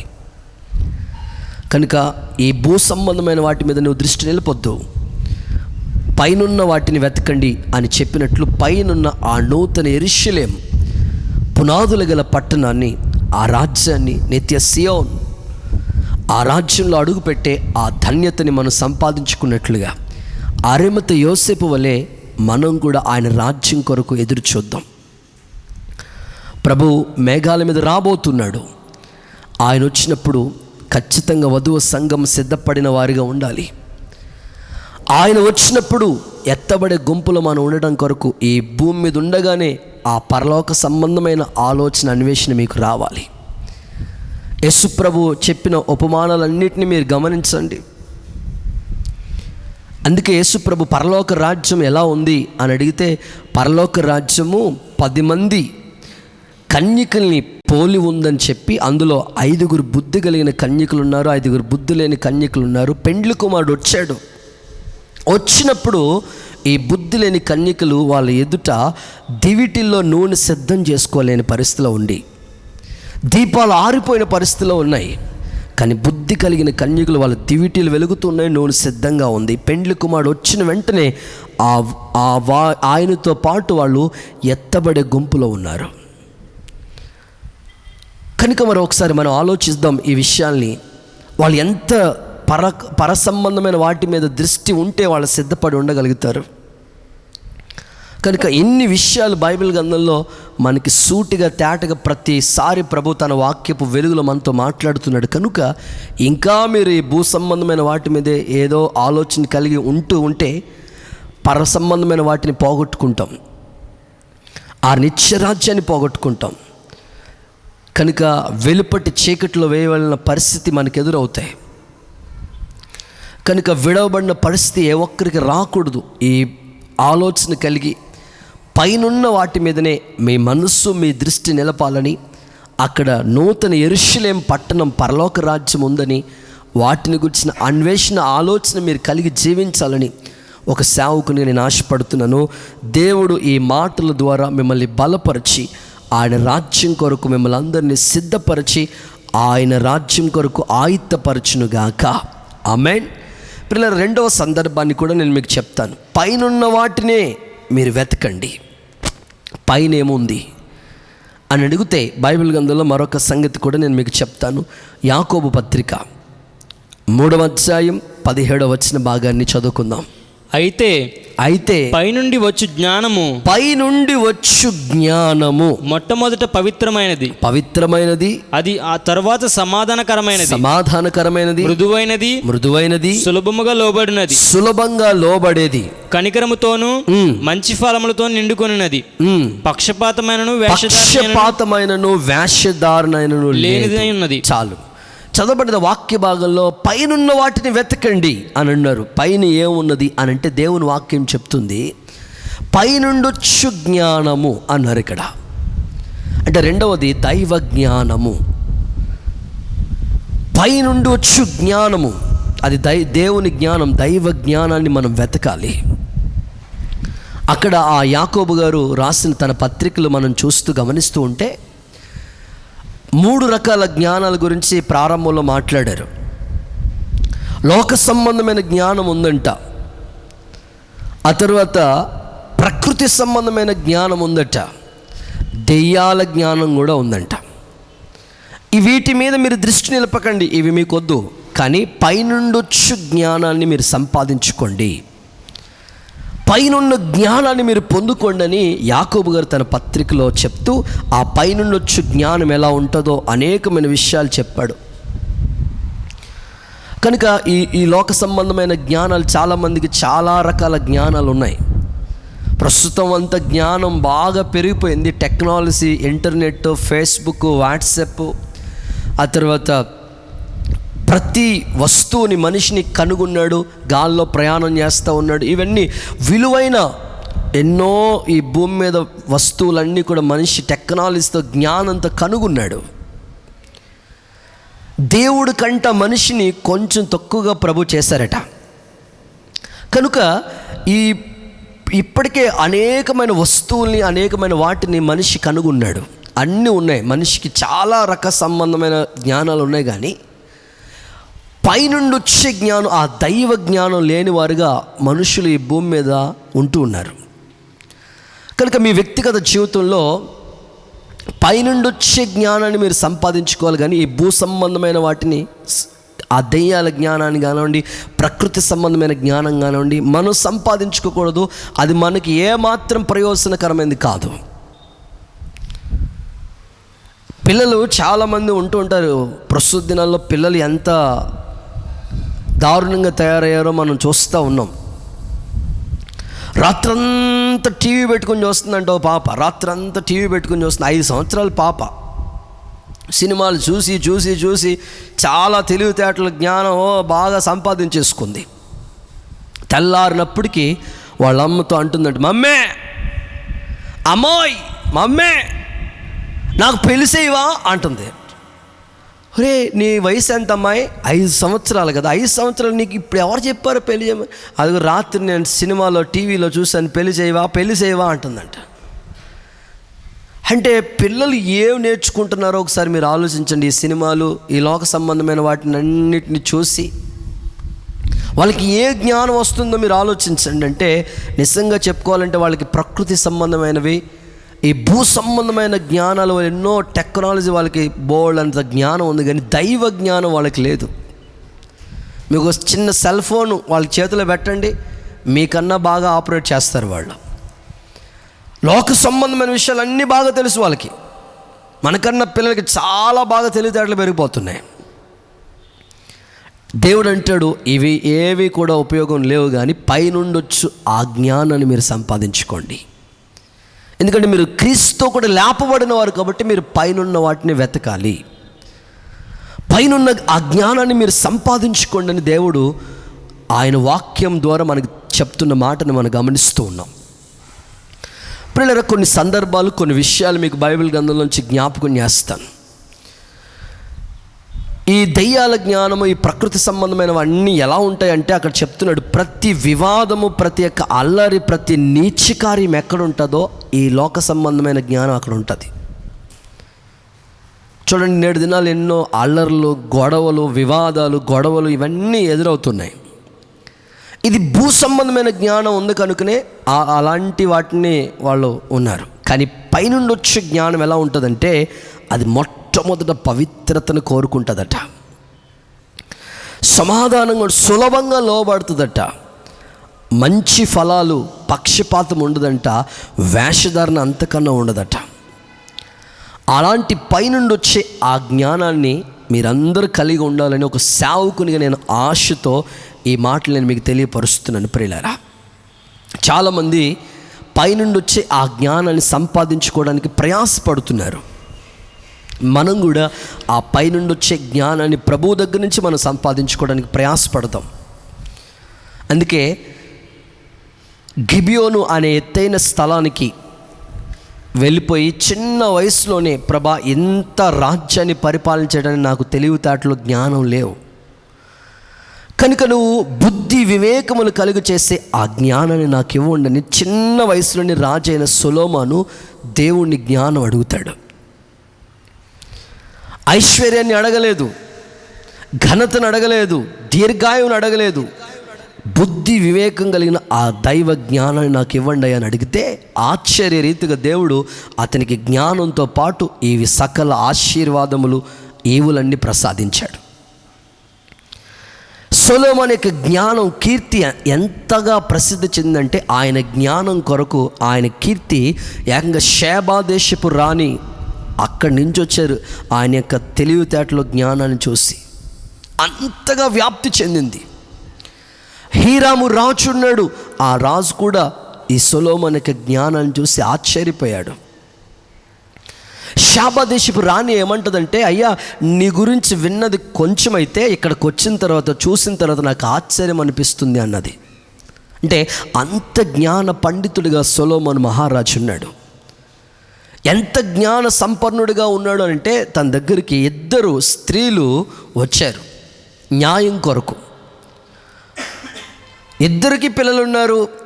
ఒక తల్లి తన పిల్లోడిని పడకలో పడుకోబెట్టుకుని ఉంది, మరొక తల్లి కూడా అట్లా ఉంది. తెల్లారు చూసినప్పటికీ ఒక పిల్లోడు చనిపోయి ఉన్నాడు. చనిపోయిన పిల్లోడిని ఈ తల్లి ఏం చేసిందంటే, బతుకున్నవాడు పిల్లోడిని తెచ్చేసుకుని చనిపోయిన పిల్లోడిని ఆ తల్లి పక్కన పడుకోబెట్టేసింది. ఉదయానికి తెల్లారు చూసినప్పటికి చూస్తే నా పిల్లోడని చూస్తుంటే చనిపోయి ఉన్నాడు. ఇప్పుడు రాజు గారి దగ్గరికి వెళ్ళారు, జడ్జిమెంట్, తీర్పు తీర్చాలా. రాజు నిలబడి చెప్తాడు, ఈమంటది నా పిల్లోడు అంటది, ఈయనంటాడు ఏమంటది ఈమె నా పిల్లోడు అంటది. నిజంగా ఆ సిచ్యువేషన్లో ఉంటున్న మనకి ఎవరికి న్యాయం తీర్చాలో మనకు అర్థం కాదు. కానీ సొలొమోను చాలా దైవ జ్ఞాన పండితుడు గనుక, దేవుని జ్ఞానాన్ని పొందుకున్నాడు గనుక 40 సంవత్సరాలు ఆ యొక్క ప్రజల్ని, ఇశ్రాయేల్ ప్రజల్ని నిజంగా రాజుగా నడిపించిన ఆ పరిపాలన మనం చూస్తుంటే, ఒక్క దేశంలో ఒక్క యుద్ధం కూడా జరగకుండా పరిపాలన చేసిన ఈ సొలొమోను యొక్క జ్ఞానాన్ని మనం గమనిస్తే, కత్తి తీసుకురండి అన్నాడు. కత్తి తీసుకొచ్చి 2 ముక్కలు చేసి ఆమెకు మొక్కిచ్చండి, ఈమెకు మొక్కిచ్చండి అంటే, అసలైన తల్లి అంటది, అయ్యా అంత పని చేయకండి అయ్యా, నా పిల్లోడు ఎక్కడున్నా పర్లేదు ఆమెకే ఇచ్చేయండి అంటే, డూప్లికేట్ తల్లి అంటది, కుదరదు, ఆవిడికి చెందకూడదు, నాకు చెందకూడదు, చెరుకో ముక్కిచ్చే అంటది. అప్పుడు సొలొమోను చెప్తాడు, నిజంగా ఈమె తల్లి, ఈమె ఆ పిల్లోడు తల్లి. వెంటనే మంచి తీర్పు తీర్చాడు. అక్కడ రాయబడిన మాట మీకు బైబిల్ గ్రంథంలో చదివిస్తాను. రాజుల మొదటి పుస్తకం 3వ అధ్యాయం 28వ వచన భాగాన్ని చదవండి. అంతటా ఇశ్రాయేలీయులందరూ రాజు తీర్చిన తీర్పును గూర్చి విని, రాజు తీర్చిన తీర్పును విని న్యాయము విచారించుట యందు రాజు దైవజ్ఞానం నొందినవాడని రాజు ఎలాంటి వాడు చెప్పండి? దైవ జ్ఞానాన్ని పొందినవాడని గ్రహించి అతనికి భయపడ్డారట. రాజు దైవ జ్ఞానాన్ని పొందినవాడితడు. అబ్బా, ఏం జడ్జిమెంట్ అండి, ఏం తీర్పు తీర్చాడు సొలొమోను. కారణం, అతడు దైవ జ్ఞానాన్ని పొందుకున్నవాడు. ఈరోజున మీరు, మీ పిల్లలు, మీ కుటుంబం పైనున్న వాటిని వెతకండి అంటే పైనుండి వచ్చే ఆ దైవ జ్ఞానాన్ని మనం వెతకాలని ప్రభు జ్ఞాపకం చేస్తున్నాడు మనకి. సొలొమోను పొందుకున్న ఆ జ్ఞానాన్ని దేవుడు మనకు కూడా అనుగ్రహించగలిగిన శక్తి సమర్థత కలిగిన వాడే. యెహోవా యందు భయభక్తులు కలిగి ఉంటే జ్ఞానానికి మూలము, చెడుతనం విసర్జించుటే వివేకం అని దేవుని వాక్యం అంటుంది. కనుక ఆత్మీయులైన మీరు దేవుని దగ్గర నుండి వచ్చే ఆ దైవ సంబంధమైన ఆ దైవ జ్ఞానాన్ని మనం పొందుకోవాలని ప్రభు ఆశపడుతున్నాడు. ఇప్పుడు పైనున్న వాటిని వెతకండి అని అంటే ఖచ్చితంగా పైనున్న ఆ జ్ఞానాన్ని మనం సంపాదించుకోవాలి. ఒకసారి మీరు ఆలోచించండి ప్రియులరా, చాలామంది దైవ జ్ఞానం లేకుండా ఎన్నెన్నో పనులు చేస్తారు. జ్ఞానం లేకుండా ఎన్నో పనులు చక్కబడుతుంటారు చాలామంది. 2 భార్యాభర్తలు ప్రార్థనకు వచ్చారు. లాక్డౌన్ అయిపోయింది కదండి, ఇప్పుడు మందిరాలు తెరిచారు కదండి. మాస్కులు కట్టుకున్నారు, అబ్బో చాలా భయభక్తులతో శానిటైజర్ పెట్టుకున్నారు, చాలా భక్తితో మందిరానికి వచ్చారు దేవుని వాక్యం వినాలని. వాక్యం చెప్పారు దైవజనుడు, పైనున్న వాటిని వెతకండి అని. ప్రసంగం అంతా అయిపోయింది, లాస్ట్లో ప్రార్థన చేసుకుని వెళ్ళిపోయారు. ఇంక వాళ్ళు ఒక 5 నిమిషాల్లో 10 నిమిషాలు అయితే వాళ్ళ ఇల్లు వచ్చేస్తుంది. మార్గ మధ్యలో బండి మీద వెళుతూ ఉన్నారు. భార్య ప్రసంగం చెప్తా ఉంది, పాస్టర్ గారు చెప్పిన ప్రసంగం అంతా ఒకసారి గుర్తు చేస్తుంది భర్తకి. వాళ్ళు మాట్లాడుకుంటున్నారు, ఏమండి భర్త గారు, ఈరోజు మనకి పాస్టర్ గారు ఏం చెప్పారు? పైనున్న వాటిని వెతకమన్నారు అని. ఇప్పుడు అర్జెంటుగా మీరు పైనున్న వాటిని ఎతకండి. ఇది బండి ఎలా వదిలేసి పైనున్న వాటిని ఎతికితే ఏమవుతుంది చెప్పండి మీరు. అసలు నిజంగా జ్ఞానం ఉందా? ఎప్పుడు ఎక్కడ ఏం మాట్లాడాలో తెలియదు కొంతమందికి. బండి మీద వెళ్తున్నప్పుడు పైకి చూస్తే ఏమవుతుంది చెప్పండి? యాక్సిడెంట్ అవుతుంది. పైనున్న వాటిని వెతకమంటే అది కాదు. ఇప్పుడు మనం చేయవలసింది ఏంటంటే పైనుండి వచ్చే ఆ దైవ సంబంధమైన జ్ఞానాన్ని మనం వెతకాలి అని దేవుడు కోరుకుంటున్నాడు. ఇప్పుడు ఇంకా ఇలాగ మీరు బైబిల్ గ్రంథంలో చూస్తూ ఉంటే చాలా విషయాలు బైబిల్ గ్రంథంలో రాయబడి ఉన్నాయి. మనకి బైబిల్లో బాగా పరిచయమైన యోసేపు చరిత్ర కూడా మనకు గుర్తొస్తుంది. యోసేపు చెరసాల్లో ఉన్నప్పుడు అతడు పానదాయకుల అధిపతి, భక్ష్యకారుల అధిపతి వాళ్ళిద్దరు కలగంటే ఆ కళకి భావాన్ని చెప్తారు. దైవ సముఖంలో యోసేపు చెప్తారు, మీకు మేలు జరిగిన తర్వాత నన్ను జ్ఞాపకం చేసుకోండి అంటే వాళ్ళు మర్చిపోతారు. ఆ తర్వాత ఫరో రాజు కలగంటాడు. ఆ కళ తనకి భావం చెప్పేవాళ్ళు కావాలి. వెంటనే కబురు పెడితే ఇతను యోసేపు గారికి కబురు పెడతారు. యోసేపు వెళతాడు, ఆ కళ చెప్తాడు. కళ భావాన్ని కూడా యోసేపు చెప్తున్న సందర్భాలు మనం చూస్తాం. రాజా, నీకు వచ్చిన కళ అని మాట్లాడుతూ, ఏంటో తెలుసా, నీవు ఆ ఏటిలో అందమైన 7 ఆవులు ఉన్నాయి. ఈ అందమైన 7 ఆవులు బాగా వికారం అయిపోయిన 7 ఆవుల్ని మేసేసాయి. ఆ తర్వాత మరొక కళ ఏమిటంటే 7 పుష్టిగా ఉన్న వెన్నుళ్ళు పేల ఎన్నుల్ని మింగేసాయి.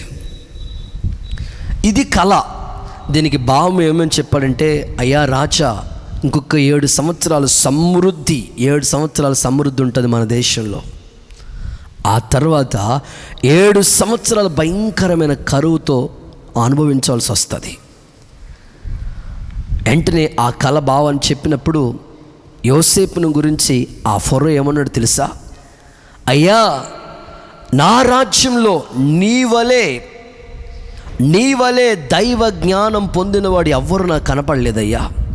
నీవు ఈ రాజ్యం మీద, ఐగుప్తి దేశం మీద నిజంగా నీవు నా తర్వాత స్థానం నీకే అని ఈ సింహాసనం విషయంలోనే నేను, మిగతావన్నీ నీకని అధికారం ఉంగరం పెట్టి తననికి అన్ని ఆధిక్యతలు, ఇంటి మీద అధికారిగా నియమించేశాడు యోసేపుని. మీరు బైబిల్ గ్రంథంలో చూడండి, ఆ వాక్యాన్ని చదివిస్తాను మీకు. ఆదికాండం 41వ అధ్యాయం 39వ వచన భాగాన్ని చదవండి. మరియు ఫరో దేవుడిదంతయు నీకు తెలియపరచును గనుక నీవలే జ్ఞాన వివేకం గలవారు ఎవ్వరు లేరు. నీవు నా ఇంటికి అధికారివై ఉండవలెను. నీవు నా ఇంటి మీద అధికారిగా ఉంటావు. చాలండి. నీ వలే జ్ఞాన వివేకం కలిగిన మనుషులు ఎవరు నాకు కనిపించలేదు. అంటే యోసేపు కూడా దైవ జ్ఞానం పొందినవాడిగా మనకు కనబడుతున్నాడు. జరగబోయే వచ్చే ఆ కరువును గురించి మాట్లాడుతున్నాడు. ముందుగానే చెప్పారు. కనుక దేవుని సముఖంలో ఇలాంటి దైవ జ్ఞానాన్ని మనం పొందుకున్న బిడ్డలుగా ఉండాలని దేవుడు మనసారా కోరుకుంటున్నాడు. ఆలోచించండి, అన్వేషించండి. దేవుడు ఖచ్చితంగా తన యందు భయభక్తులు కలిగిన వాళ్ళకి జ్ఞానం ఇస్తాడు. నేటి దినాల్లో కుటుంబాలు కట్టబట్టలేదు. అనేకమైన కుటుంబాల్లో జ్ఞానం లేకుండానే గొడవలు, సమస్యలు ఉన్నాయి. పిల్లల జీవితంలో కూడా వాళ్ళకి సరైన దైవ జ్ఞానం లేకుండానే వాళ్ళ భవిష్యత్తు పాడైపోతుంది. కనుక దేవుని బిడ్డలు, కుటుంబాలు, పిల్లలు అందరూ కూడా దేవుని జ్ఞానాన్ని పొందిన వారిగా ఉండాలి. కారణం ఏమిటంటే మనం పైనున్న వాటిని వెతకాలి. క్రీస్తుతో కూడా లేపబడిన వారం కనుక ఆ పరసంబంధమైన దేవుని దగ్గర నుంచి వచ్చే ఆ జ్ఞానాన్ని నా దేవుడు మీ అందరికీ మెండుగా నిండుగా అనుగ్రహించునుగాక. ఆమేన్. ప్రియులారా, నిజంగా అలాంటి జ్ఞానాన్ని పొందిన వారిగా మీరు ఉండాలి. నేటి దినాల్లో తల్లిదండ్రులు ఎలా ఉంటున్నారో పిల్లల పరిస్థితి కూడా అలా ఉంటుంది. వాళ్ళకి జ్ఞానం ఉండలేదు, వీళ్ళకి జ్ఞానం ఉండలేదు. అనేకులకి దైవ సంబంధమైన జ్ఞానం లేకుండా కుటుంబాలని పతనావత స్థితిలోకి తీసుకెళ్ళిపోతున్నారు. వాళ్ళ పిల్లోడిని వాళ్ళ నాన్నగారు బండి మీద ఎక్కించుకుని తీసుకెళ్తున్నాడు ఎక్కడికో. వెళ్తూ ఉన్నారు వీళ్ళిద్దరూ. ఈ ప్రతి సెంటర్కి పోలీసులు ఉంటారు కదండి. ఈ బండి మీద తీసుకెళ్తుంటే ఆ పిల్లోడు వెనకాల బండి మీద కూర్చున్నాడు. పోలీసుడు బండి ఆపాడు. ఇంతకీ ఇతనికి హెల్మెట్ లేదు, తర్వాత ఆ రికార్డు, బండికి సంబంధించిన రికార్డు లేదు, డ్రైవింగ్ లైసెన్స్ లేదు. బండి నడిపేస్తున్నాడు. పోలీసుడు ఆపితే పోలీసుడు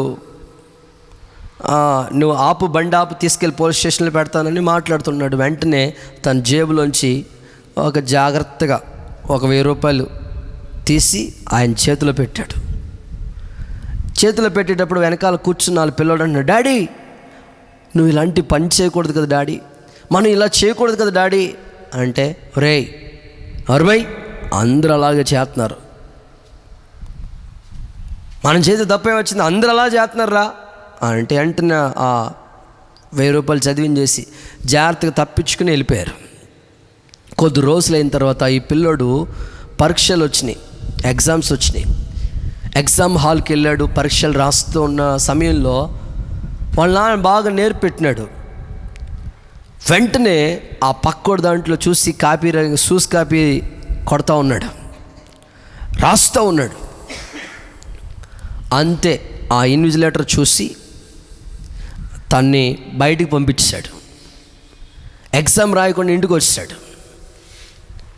ఏరా మధ్యలోంచి ఎగ్జామ్ రాయకుండా వచ్చేసావేంటంటే,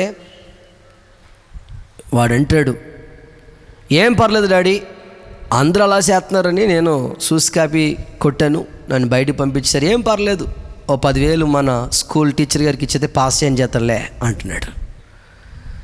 అంటే తల్లిదండ్రులు ఎలాంటి పరిస్థితుల మధ్యలో ఉంటుంటే పిల్లలు కూడా అలాగే వెళుతున్నారు. వాళ్ళకి జ్ఞానం ఉండలేదు, వీళ్ళకి జ్ఞానం ఉండలేదు.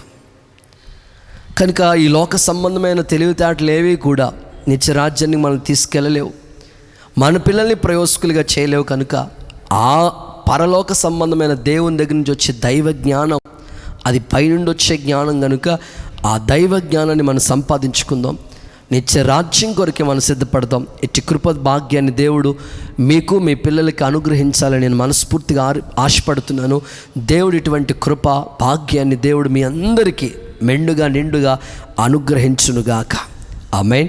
ఇక 3వ సంగతి నేను మీకు చెప్పి మిమ్మల్ని ప్రార్థనలకు నడిపించాలని ఆశపడుతున్నాను. మూడవ సందర్భాన్ని కూడా నేను మీకు జ్ఞాపకం చేయాలని ఆశపడుతున్నాను. పైన వాటిని వెతకండి అని దేవుని వాక్యం అంటుంది. ఏమి పైన ఉన్న వాటిని వెతకమని అన్నారు కదా, ఏమున్నాయి పైన అని అంటే మరొక సంగతి కూడా, మూడవ సంగతి కూడా నేను మీకు చెప్పాలని ఆశపడుతున్నాను. చదవండి, లూకా సువర్తమానం 24వ అధ్యాయం 49వ వచన భాగాన్ని చదువుకుందాం. ఇదిగో నా తండ్రి వాగ్దానం చేసినది, ఇదిగో నా తండ్రి వాగ్దానం చేసినది మీ మీదకి పంపుచున్నాను, మీ మీదకి పంపుచున్నాను. మీరు పైనుండి శక్తి పొందు వరకు, మీరు పైనుండి శక్తి పొందేంత వరకు పట్టణంలో నిలిచి ఉండడానికి వారితో చెప్పాను. పట్టణంలోనే నిలిచి ఉండండి. చాలు. మూడవది ఆఖరి మాట ఇది, పైనున్న వాటిని వెతకండి. ఏముంది పైన అంటే, పైనుండొచ్చు ఆ శక్తి పొందుకునేంత వరకు పట్టణంలో ఉండండి అని చెప్పాడు. అంటే దాని అర్థం ఏంటంటే, మూడవదిగా పరిశుద్ధాత్మ శక్తి. పైనుండి శక్తి పొందేంత వరకు మీరు పట్టణంలోనే నిలిచి ఉండండి అని దేవుని వాక్యం అంటుంది. పరిశుద్ధాత్మ యొక్క శక్తిని మనం పొందుకోవాలి. ఎందుకంటే ప్రభు, నేను వెళ్ళుట మంచిది, నేను వెళ్ళిన తర్వాత ఆదరణకర్తను మీ కొరకు పంపుతానని దేవుడు చెప్పారు. సదాకాలం నేను మీతో కూడా ఉంటాను అని ఆ పరిశుద్ధాత్ముడు మనతో సదాకాలం ఉంటాడు. లోకంలో ఉన్నవాడి కంటే మీలో ఉన్నవాడు గొప్పవాడు అని దేవుని వాక్యం అంటుంది. సర్వజనులందరి మీద నా ఆత్మను కుమ్మరిస్తాను అన్నారు. కనుక పెంతెకొస్తు పండగ దినమున వారందరూ మేడగదిలో ఇంచుమించు 120 మంది ఒకే చోట కూడి దేవుణ్ణి ప్రాధేయపడుతున్నారు, ఏక మనసుతో ప్రార్థన చేస్తున్నారు. పైనుండి శక్తి పొందేంత వరకు పట్టణంలో నిలిచి ఉండమన్నారు. అలాగే ఆ మేడగదిలో 120 మంది ఒకే ఒక అంశం, పరిశుద్ధాత్మ నింపుదల. పైనుండి వచ్చి ఆ శక్తిని మేము పొందుకోవాలి. అలాగే వాళ్ళు చాలా ప్రార్థన పరులై, యేసుక్రీస్తు ప్రభు తల్లి అయిన మరియ కూడా, పేతురు, ఇంకా 120 మంది అందరూ కూడా ఆ మేడగదిలో పరిశుద్ధాత్మ కొరకు కనిపెట్టడం, ప్రభువుని ప్రాధేయపడి అడగటం, వెంటనే దేవుడు వాళ్ళ మనవులు ఆలకించి ఆకాశం నుండి బలమైన గాలి, అగ్ని శక్తి వాళ్ళ నాలుకలు విభాగించినప్పుడు, పరిశుద్ధాత్ముడు వాళ్ళని తాకినప్పుడు అందరూ వాక్శక్తి అనుగ్రహించిన కొలది అన్య భాషలతో ప్రభుని స్తుతించారు, దేవుణ్ణి మహిమపరిచారు, ఆత్మతో నింపబడ్డారు వాళ్ళు. ఆ పెంతెకొస్తు పండగ దినమున కుమ్మరించబడిన పరిశుద్ధాత్మ నేటి క్రైస్తవ సంఘాలలో ఈ కడవరి దినముల్లో ప్రతి పొలాన్ని తడుపుతానని, ప్రతి పొలాన్ని పరిశుద్ధాత్మతో నింపుతానని, అగ్ని శక్తితో అభిషేకిస్తానని దేవుడు మాటిచ్చాడు. కనుక అంత్య దినముల్లో సర్వజనులందరి మీద ఆత్మను కుమ్మరిస్తానని ప్రభు చెప్పాడు. యవనస్తులు దర్శనాలు చూస్తారని, వృద్ధులు కలలుగంటారని, అనేకమైన బిడ్డలు ప్రవచనాలు చెప్తారని దేవుని వాక్యంలో రాయబడి ఉన్నాయి. కనుక ఆ పరిశుద్ధాత్మ శక్తి పైనుండి వచ్చి ఆ పరిశుద్ధాత్మ శక్తిని మనం పొందుకోవాలి. ఆ పరిశుద్ధాత్మ శక్తిని మనం వెతకాలి, అడగాలి అని దేవుని వాక్యం ద్వారా ప్రభు ఈరోజు మీతో మాట్లాడుతున్నాడు. బైబిల్ గ్రంథంలో ఆ వాక్యాలు మీకు చదివించాలని నేను ఆశపడుతున్నాను. అపోస్తల కార్యాల గ్రంథం 2వ అధ్యాయం 4వ వచన భాగాన్ని ఒకసారి చదువుకుందాం. అందరూ పరిశుద్ధాత్మతో నిండిన వారై, అందరూ ఒక్కరు కాదు, అందరూ పరిశుద్ధాత్మతో నిండిన వారై, ఆ ఆత్మ వారికి వాక్శక్తి అనుగ్రహించిన కొలది, ఆత్మ వాక్శక్తి అనుగ్రహించిన కొలది అన్య భాషలతో మాట్లాడసాగిరి. అన్య భాషలతో మాట్లాడుతున్నారు. చాలు. అందరూ పరిశుద్ధాత్మ పూర్ణులై, ఆత్మ వాక్శక్తి వారికి అనుగ్రహించిన కొలది అందరూ అన్య భాషలతో దేవుణ్ణి స్తుతిస్తూ ఆరాధిస్తూ మహిమపరిచారు. అదే పెంతెకొస్తు పండగ దినాన కుమ్మరించబడిన అభిషేకం నేటి క్రైస్తవ సంఘాల మీద అలాంటి అభిషేకం నింపబడాలని, ఆ అభిషేకం కొరకే మీ ఆశయం, మీ ఆలోచన ఉండాలని దేవుని సేవకుని నేను ఆశపడుతున్నాను. ఎందుకంటే దేవుని రాజ్యం భోజనము పానము కాదు, నీతి సమాధానం పరిశుద్ధాత్మ యందలి ఆనందమై ఉన్నదని. యెషయా పెదవుల్ని కాల్చిన అదే అగ్ని అభిషేకం అపవిత్రమైన మీ పెదవుల్ని కాల్చి పరిశుద్ధులుగా మిమ్మల్ని మార్చాలని, పరిశుద్ధాత్మ యొక్క నింపుదల ఆనందాన్ని మీరు కలిగి జీవించాలని నేను మనస్ఫూర్తిగా ఆశపడుతున్నాను ప్రియులారా. ఆత్మతో నింపబడిన పేతురు జీవితం ఎంతగా మార్పు చెందింది. ఒకప్పుడు యేసుక్రీస్తు ప్రభుని బొంకిన పేతురు ముమ్మారు బొంకాడు తన జీవితంలో. కానీ ఎప్పుడైతే అభిషేకించబడ్డాడో, ఆత్మశక్తి అతని తాకిందో, తను బోధిస్తే అనేకులు బాప్తిస్మాలు పొందారు, తను బోధిస్తే అనేకులు ప్రభు వైపు తిరిగారు, ఆయన నీడ పడితే అనేకులు బాగైపోయారు. ఇలాంటి ఆత్మకార్యం పేతురు జీవితంలో జరిగిన అనుభవాలు బైబిల్ గ్రంథంలో గ్రంథస్థం చేయబడ్డాయి. అందుకే మీలో క్రైస్తవుడైనప్పుడు శ్రమలు ఎదురవుతుంటుంటే మీరు ఏదో వింత వస్తుందని బాధపడొద్దు. దేవుని ఆత్మ మీ మీద నిలుచుచున్నాడు అని చెప్పాడు పేతురు. మీరు పిరికితనం గల ఆత్మను పొందలేదు, దత్తపుత్రాత్మని మీకు అనుగ్రహించాను. క్రైస్తవులు చిన్నదానికి పెద్దదానికి భయపడిపోయి కలవరపడిపోయే పరిస్థితుల మధ్యలో ఉండకూడదు. ఎందుకంటే పిరికి ఆత్మను దేవుడు మనకి ఇవ్వలేదు, దత్తపుత్రాత్మనే మనకు అనుగ్రహించాడు. ఆత్మ చేత శరీర క్రియలు చంపండి, అప్పుడు మీరు జీవిస్తారు. ఎందరూ దేవుని ఆత్మచేత నడిపించబడతారో వాళ్ళందరూ దేవుని కుమారులు అని రాయబడి ఉంది. ఆత్మ అనుభవాలు, ఆత్మ సంబంధమైన విషయాలు, పరలోక సంబంధమైన ఆ పరిశుద్ధాత్మని యొక్క నింపుదల నేటి క్రైస్తవ్యానికి చాలా అవసరమై ఉంది. కనుక ఎన్నో సంఘాల్లో పరిశుద్ధాత్మను నమ్మలేని వారుగా ఉంటున్నారు. సృష్టి ప్రారంభంలోనే పరిశుద్ధాత్మని కార్యం ఉంది. ఆత్మ జలముల మీద అల్లాడుచుండెను అని ఆది కాండంలోనే రాయబడి ఉంది. ప్రకటన గ్రంథంలో ఏమని రాయబడిందంటే ఆత్మయు పెండ్లి కుమార్తె రమ్ము, అంటే సంఘాన్ని సిద్ధపరిచేది పరిశుద్ధాత్ముడు. కనుక ఆ ఆత్మ సంబంధమైన వాటి మీద మన మనస్సు నిలుపుకోవాలి, ఆ అభిషేకాన్ని మనం పొందుకోవాలి, ఆ అభిషేకం కొరకై ప్రయాసపడాలి. దేవుడు మనతో చెప్పిన ఈ మాటలన్నీ మీ హృదయాంతరంగంలో ఫలభరితంగా మార్చబడాలని నేను ఆశపడుతున్నాను. మా పాస్టర్ గారు, దేవుని సేవకులు దేవుని యొక్క పరిశుద్ధాత్మ నింపుదల గురించి అనేక విషయాలు చెప్తూ ఉండేవారు. అప్పటి వరకు పరిశుద్ధాత్మని యొక్క అనుభవాలు మాకు తెలియదు. ఎప్పుడైతే పరిశుద్ధాత్మ యొక్క అనుభవాలు గురించి చెప్తూ మాట్లాడుతూ వచ్చినప్పుడు పరిశుద్ధాత్మ పొందాలని నేను, నాతో పాటు మా అక్కోళ్ళు అందరూ పోటీగా ప్రభు దగ్గర శనివారం ఉపవాస ప్రార్థన చేసుకుంటూ ఉపవాసాలుండి కన్నీళ్ళు కాచి దేవుని పాదాల దగ్గర అడుగుతూ ఉండేవాళ్ళం. ఒకరోజు చిన్న గృహకూడిక కుటుంబ ప్రార్థన పెట్టారు. ఎందుకు ఆ రోజు పరిశుద్ధాత్ముడు ఆయన్ని ఆత్మలో ప్రేరేపించినప్పుడు స్తుతి ఆరాధన మోకాళ్ళ మధ్యలో ఉండి స్తుతి ఆరాధన నడిపిస్తూ ఉన్నప్పుడు ఒక తెలియని బలమైన శక్తి నన్ను తాకింది. అప్పుడు పరిశుద్ధాత్మతో నింపబడ్డను విశ్వాసగా ఉన్నప్పుడు ఆ రోజు పొందుకున్న ఆ అభిషేకం నేటికి దేవునిలో నిలిపి సాక్షిగా నడిపిస్తూ ఉంది. అందుకే దేవుని వాక్యం అంటుంది, పరిశుద్ధాత్మ మీ మీదకి వచ్చినప్పుడు మీరు శక్తి పొందుతారు, మీరు యూదయ, సమరయ, యెరూషలేం భూదిగంతాల వరకు నాకు సాక్షులుగా ఉంటారని ప్రభు చెప్పాడు. కనుక ఆ అభిషేకాన్ని మనం పొందుకోవాలని దేవుడు ఆశపడుతున్నాడు. పిల్లల పైనున్న వాటిని వెతకడం అంటే పైనుండి వచ్చే ఆ అభిషేకాన్ని మనం పొందుకోవాలి, ఆ అభిషేకాన్ని మనం వెతకాలని దేవుడు కోరుకుంటున్నాడు. శిష్యులందరూ మేడగదిలో అదే ఆ పరిశుద్ధాత్మ కొరకు వెతికారు, పొందుకున్నారు, ఆత్మతో నింపబడ్డారు. మీరు ఇంకా బైబిల్ గ్రంథంలో చదువుతూ ధ్యానిస్తూ ఉన్నప్పుడు స్టెఫన్ జీవితం నాకు గుర్తొచ్చింది.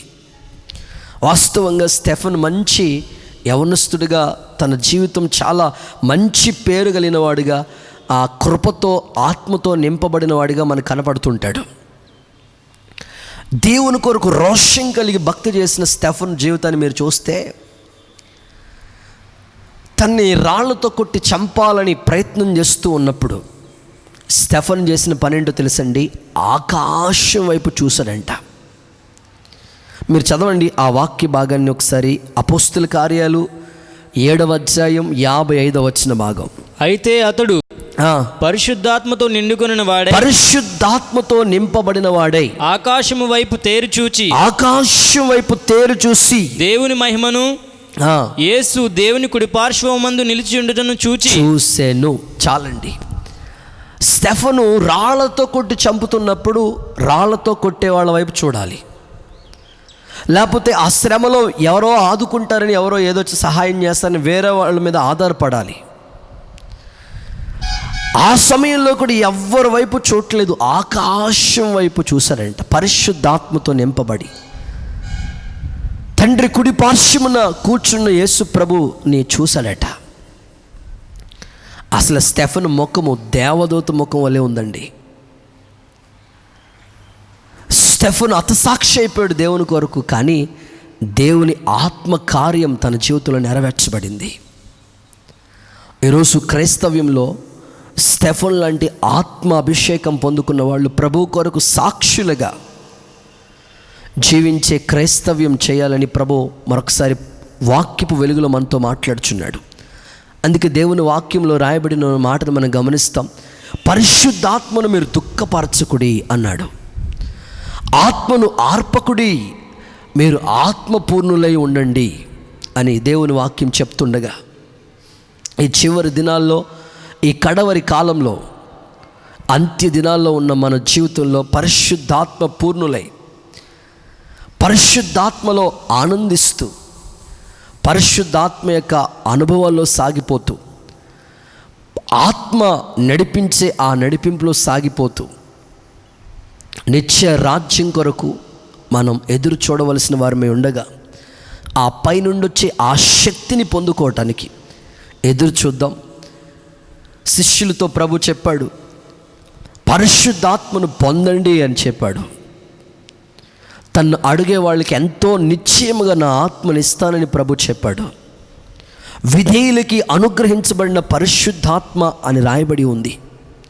కనుక నువ్వు విధేయత చూపించి ప్రభు పరిశుద్ధాత్మ కొరకు ఆ ఆశతో నువ్వు ఎదురు చూసి ఆయన అడిగితే, ప్రాధేయపడితే, కనుక పైనుండి వచ్చే ఆ అభిషేకాన్ని తో నేను దేవుడు నింపుతాడు. పరిశుద్ధాత్మతో నువ్వు నింపబడిన తర్వాత రూపాంతర అనుభవంలోకి వచ్చి సంపూర్ణ సిద్ధిని పొంది ఆయన రాజ్యం కొరకే సిద్ధపడిన అనుభవంలో ఉంటావు. ఆత్మ లేనివాడు నా వాడు కాదని ప్రభు చెప్పాడు. కనుక ఆయన ఆత్మను పొందుకుని నిత్య రాజ్యం కొరకే మనమందరం సిద్ధపడదాం. ప్రియులారా, జరిగిన ఒక యథార్థమైన సంఘటన నేను చెప్పి ఈ సందేశాన్ని ముగింపులోకి తీసుకురావాలని ఆశపడుతున్నాను. ఒకరోజు దైవజనులు యేసన్న గారు పరిచర్యలో పెద్ద సేవకులుగా సాగిపోతున్న పరిచర్యలో ఒక తల్లి ఒక పిల్లోడిని రిక్షా మీద తీసుకుని వచ్చింది. ఆ ప్రార్థనా మందిరంలో ప్రార్థన జరుగుతుంది. ఆఖరిలో ఆయన లాస్ట్లో కూర్చుని ఉన్నాడు. దేవుని వాక్యాన్ని బోధిస్తున్నారు దేవుని సేవకులు. వాక్యం అంతా అయిపోయింది, ప్రార్థన అంతా అయిపోయింది. ఆఖరిలో ఆయన్ని ప్రార్థన చేయించడానికి తీసుకుని వచ్చారు. అట్లా నిలబెట్టారు. ఆయన వాక్యం విన్నాడు, బాధతోనే దేవాలయానికి వచ్చాడు. వచ్చిన తర్వాత వాక్యం విన్న తర్వాత తన హృదయాన్ని పరిశుద్ధాత్ముడు దర్శించాడు. ఆ వ్యక్తితో దైవజనులు మాట్లాడుతున్న అయ్యా నీ ఆరోగ్య పరిస్థితి ఏంటన్నప్పుడు అన్ని విషయాలు చెప్తూ వచ్చారు. సరే నేను కళ్ళు మూసుకో ప్రార్థన చేస్తాను అని దైవజనులు ప్రార్థన చేద్దామని ప్రారంభిద్దామని అనుకుంటున్నారు. వెంటనే ఆ పిల్లోడు ఏమంటున్నాడంటే, అయ్యా నేను పరిశుద్ధాత్మ పొందుకోవాలని నా కోసం ప్రార్థన చేయండి అయ్యా.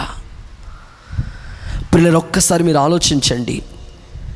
కాళ్ళు లేక నడవలేని పరిస్థితుల మధ్యలో ఒక రిక్షా మీద తీసుకొచ్చిన ఆ వ్యక్తి ఏమని కోరుకోవాలంటే, నా రెండు కాళ్ళు బాగా ఇవ్వాలయ్యా, మరలా యథావిధిగా నేను నడవాలయ్యా, హ్యాపీగా ఉండాలయ్యా అని ఖచ్చితంగా దైవజనుడిని అడగాలి. ఎంతటి వ్యక్తికైనా ఆ మనసు రావాలి. కానీ ఎందుకో ఆ మనసుతో వచ్చుంటాడేమో, కానీ అక్కడ కూర్చున్న తర్వాత దేవుని వాక్యం అతన్ని దర్శిస్తే ఇప్పుడు అడుగుతున్నాడు, నన్ను పరిశుద్ధాత్మతో దేవుడు నింపాలని నా కోసం ప్రార్థన చేయండి అయ్యా. ఆశగల ప్రాణాన్ని ఖచ్చితంగా మేలుతో తృప్తి పరుస్తానని దేవుడు చెప్పాడు. కనుక నీవు అలాగ ఆశపడితే ఖచ్చితంగా ఆత్మతో దేవుడు నిన్ను నింపుతాడు. ఆత్మపూర్ణులై ఆయన రాకడ కొరకు సిద్ధపరచబడదాం. కనుక ఆ పైనుండి వచ్చే ఆ శక్తిని పొందుకుందాం, అడుగుదాం ప్రభు దగ్గర. దేవుడు ఇటువంటి కృపాభాగ్యాన్ని మీ అందరికీ అనుగ్రహించునుగాక. పిల్లలు, నేను ముగిస్తున్నాను. దేవుడు ఈరోజు నీతో మాట్లాడిన మాటలను గుర్తించు. మీరు క్రీస్తు కూడా లేపబడిన వారైతే పైనున్న వాటిని వెతకండి అని ప్రభు చెప్పాడు. పైన ఏముంది, పైనున్న వాటిని ఎందుకు వెతకమన్నాడు? పైన ఏముంది అని అంటే ప్రభు 3 విషయాలు చెప్పాడు. ఒకటి, పైన నూతన యెరూషలేము అనే పరలోక పట్టణం. రెండవది, పైనుండి వచ్చే ఆ దైవ జ్ఞానం. మూడవది, పైనుండి కుమ్మరించబడే ఆ పరిశుద్ధాత్మను మనం వెతకాలి. వాటిని పొందుకొని నిత్యరాజ్యం కొరకు సిద్ధపడదాం. అందరు తలలు వంచండి, కళ్ళు మూసుకోండి. ఈరోజు ప్రభు మనకిచ్చిన వర్తమానం కొరకు 2 చేతులు ఆకాశం తట్టు చాపి బిగ్గరగా యేసయ్యకు స్తోత్రం స్తోత్రం అని చెప్పండి. యేసయ్యా నీకు వందనాలయ్యా, స్తోత్రాలయ్యా, పరిశుద్ధుడా నీకు వందనాలయ్యా. హల్లెలూయా హల్లెలూయా హల్లెలూయా. దేవుడు నీతోనే మాట్లాడుతూ వచ్చాడు. నీవు క్రీస్తు కూడా లేపబడిన వారైతే పైనున్న వాటిని వెతకండి, భూ సంబంధమైన వాటి మీద దృష్టి నిలపొద్దని. ప్రభా, ఇంతవరకు భూ సంబంధమైన వాటిని వెతుకుతూ వచ్చాను. నీ వాక్యం ద్వారా నాతో మాట్లాడావు. ఇకనైనా నేను పర సంబంధమైన వాటిని వెతుకుతానని తీర్మానం చేయండి. హల్లెలూయా హల్లెలూయా. విలువైనది సమయము ఓ నేస్తమా, ఘనమైనది జీవితం ఓ ప్రియతమా.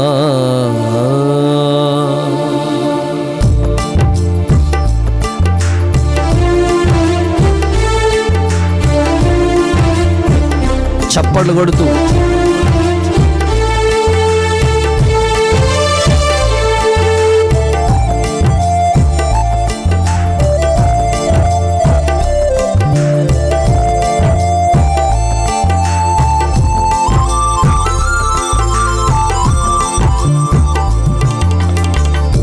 విలువైనది సమయము ఓ నేస్తమా, ఘనమైనది జీవితం ఓ ప్రియతమా. విలువైనది సమయము ఓ నేస్తమా, ఘనమైనది జీవితం ఓ ప్రియతమా. సమయము పోనివ్వక సత్భక్తితో సంపూర్ణతకై సాగెదము. సమయము పోనివ్వక సద్భక్తితో సంపూర్ణతకై సాగెదము. విలువైనది సమయము ఓ నేస్తమా, ఘనమైనది జీవితం ఓ ప్రియతమా. చప్పట్లు కొడుతూ తీర్మానంతో ఆయనతో కూడా లేపబడిన వారు అయితే పైనున్న వాటిని వెతికే మనస్సు, దృష్టి నిలుపునట్లుగా దేవుణ్ణి వేడుకుందాం.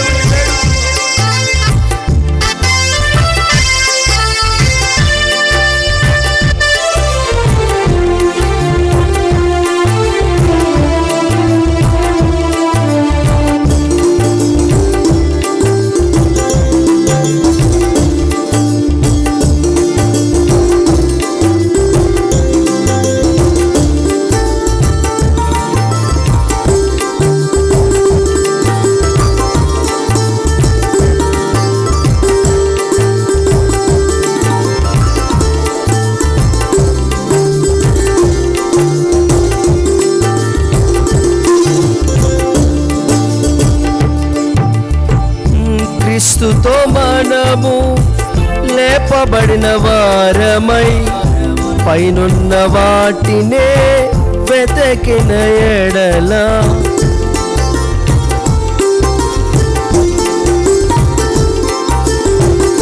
క్రీస్తుతో మనము లేపబడిన వారమై పైనున్న వాటినే వెతకిన ఎడల గొర్రె పిల్లతో కలిసి సియోను శిఖరముపై నిలిచెదము.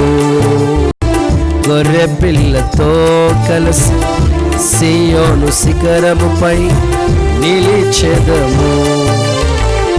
విలువైనది సమయము ఓ నేస్తమా, ఘనమైనది జీవితం ఓ ప్రియతమా. సమయము పోనివ్వక సత్భక్తితో సంపూర్ణతకై సాగెదము. విలువైనది సమయము ఓ నేస్తమా, ఘనమైనది జీవితం ఓ ప్రియతమా. ఆయన రాకడ కొరకు సిద్ధపరచబడినట్లుగా స్తోత్రాలు చెల్లిద్దాం. స్తోత్రం స్తోత్రం. ప్రార్థన చేసుకుందాం. స్తోత్రం స్తోత్రం స్తోత్రం స్తోత్రం. మహాపరిశుద్ధుడా, జీవాధిపతిన తండ్రి, మీ పరిశుద్ధ నామానికి స్తోత్రం. ఈ ఉదయకాల సమయంలో ప్రభువా, నువ్వు మాతో మాట్లాడిన నీ మాటలన్నిటిని బట్టి నీకు స్తోత్రమయ్యా. క్రీస్తుతో కూడా మీరు లేపబడిన వారైతే మీరు పైనున్న వాటిని వెదుగుతారని వాక్యం ద్వారా సెలవిచ్చినందుకు స్తోత్రాలు ప్రభా. నాయనా, భూమి మీద అయ్యా తండ్రి, భూమి మీద ఉన్న వాటి కొరకు ఆశపడుతున్న ప్రతి బిడ్డలతో నువ్వు ఇది నన్ను మాట్లాడిన మాటలన్నిటిని బట్టి నీకు స్తోత్రమయ్యా. పర సంబంధమైన జ్ఞానాన్ని పొందుకోమని మీరు వాక్యం ద్వారా తెలియపరిచిన విధానం అంతటి కోసం స్తోత్రమయ్యా. ప్రతి ఒక్కరూ తండ్రి సొలొమోను వంటి జ్ఞానాన్ని కలిగి తండ్రి వారి ఆత్మీయ జీవితాలను నడిపించుకోవడానికి మీరు సహాయం చేయండి ప్రభా. అయ్యా తండ్రి, అదే పరలోకంలో ఉన్న పైన యెరూషలేము కోసం అయ్యా తండ్రి కనిపెట్టమని తండ్రి ప్రభా నాయన యేసు వాటి కొరకు ఆశపడమని మీరు తెలియపరిచి ఉన్నారు. అయ్యా దయచేసి ఆ రీతిగా తండ్రి పైన యెరూషలేము కొరకు ఆశపడడానికి సహాయం చేయండి నాయనా. నీవు వాగ్దానం చేసిన రీతిగా ప్రభా నాయన అయ్యా తండ్రి పైనుంచి వచ్చే తండ్రి పరిశుద్ధాత్మ కొరకు కనిపెట్టడానికి మీరు సహాయం చేయండి ప్రభా నాయనా. దయచేసి ఈ దినమున తెలియపరిచిన తండ్రి ప్రభు ఈ వాక్యం, విత్తబడిన వాక్యము తండ్రి ప్రతి వారి హృదయాలను నూరంతలుగా ఫలభరితముగా మార్చమని ప్రార్థన చేస్తున్నాం. ప్రతి వారి పట్ల మీరు కృపను అనుగ్రహించి ఈ వాక్యాన్ని ఫలభరితముగా మార్చి మహిమ పొందుతారని యేసు పేరిట అడుగుచున్నాము తండ్రి, ఆమెన్. మన ప్రభు అయిన యేసుక్రీస్తు కృప, తండ్రి అయిన దేవుని ప్రేమ, పరిశుద్ధాత్మని అన్యోన్య సహవాసం సదాకాలం మనకి తోడే కాపాడి నడిపించునుగాక. ఆమేన్, ఆమేన్, ఆమేన్, ఆమేన్. Praise the lord.